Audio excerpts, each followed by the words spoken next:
Assalomu alaykum hurmatli vatandoshlar va odatdagi yangiliklarimizni boshlaymiz. Boshlashdan oldin katta iltimos, meni ko'rayotgan bo'lsangiz, podpiskani bosinglar. Podpiska bizning kanalimizga rivojlanishiga juda ham yordam beradi. Iltimos, shuni bosib qo'yinglar. Sankt-Peterburg hamda Moskva shahrida yurgan hamyurtlarimiz diqqatiga sizlarga 100% ishonchli, bazasi toza registratsiya, turdovoy dogovor, uydirmalilik xizmatlarini taklif qilamiz. Biz bilan bog'lanish uchun ekrandagi raqamlarga imo, Telegram, WhatsApp orqali murojaat qilishingiz mumkin. Xizmatlar 100% ishonchli hamda tezda tayyorlab beriladi. Diqqat, tezkor xabar. Chelyabinskdagi reydlar, migrantlar asirlardek olib ketildi. Assalomu alaykum qadrli mehmon. Videodan to'liq xabardor bo'lish uchun videoga like va obuna tugmalarini bosib qo'ying. Chelyabinskda qurilish obyektlar va bozorlarda chet el fuqarolariga qarshi reydlar bo'lib o'tdi.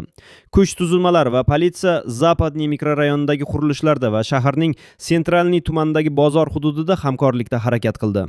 Ushbu tekshiruvlarda Chelyabinsk viloyati bo'yicha migratsiya masalalari boshqarmasi xodimlari, shahar politsiyasi jinoiy qidiruv tezkor xodimlari, viloyat tergov boshqarmasi vakillari va Rossiya tergov qo'mitasining 308 harbiy tergov bo'limi xodimlari ishtirok etdi. Kuch tuzilmalariga Rosgvardiya Amon jangchilari yordam ko'rsatdi. Tekshiruvchilar chet elliklarning Rossiyada qonuniy ravishda bo'lib turganini va ularning ishlash huquqi bor yoki yo'qligini aniqladi. Tekshiruvlar natijasida Sentralniy politsiya bo'limiga 30 nafar chet el fuqarosi bir-birlarining yelkasiga qo'llarini qo'yilgan holda olib ketildi. Ularning har biri axborot ma'lumotlar bazalari bo'yicha tekshirildi. Shaxsni tez aniqlash uchun politsiyachilar mobil biometrik terminallardan foydalandi. Shuningdek, qo'lga olingan chet el fuqarolarining ilgari sodir etilgan jinoyatlarga aloqadorligi tekshirildi. Rossiya prezidenti O'zbekiston yetakchisiga yo'llagan tabrig'ida uning rahbarligi davrida mamlakatning taraqqiyoti va xalqaro maydondagi nufuzi yuksalganini ta'kidladi.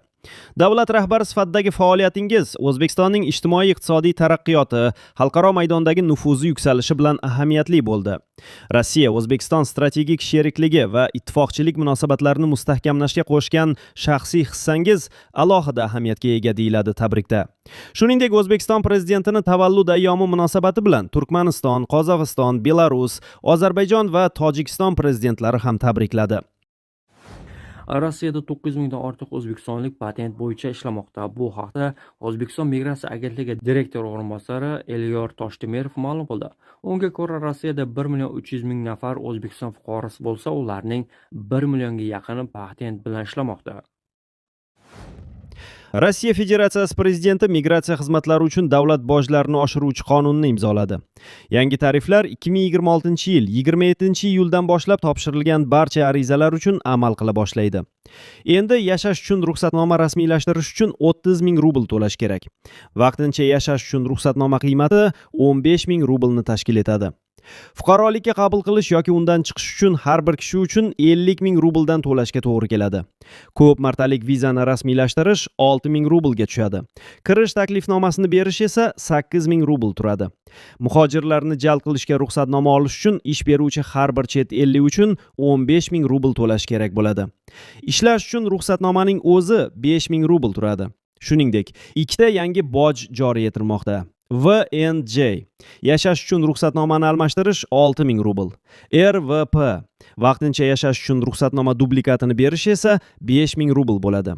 To'lov rekvizitlarini IIV saytidan, bank terminallaridan, mobil ilovalardan yoki migratsiya bo'linmalarining ma'lumot kioskalaridan topish mumkin.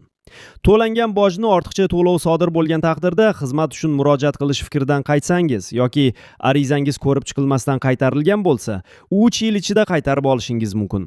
Biroq agar sizga mazmunan, rasman rad javobi berilgan bo'lsa, boj to'lovi qaytarilmaydi. Pulni qaytarish uchun migratsiya masalalari bo'yicha bo'linmaga ariza topshirish va unga kvitansiyaning asl nusxasini ilova qilish kerak. Shundan so'ng mablag' 1 oy ichida qaytariladi.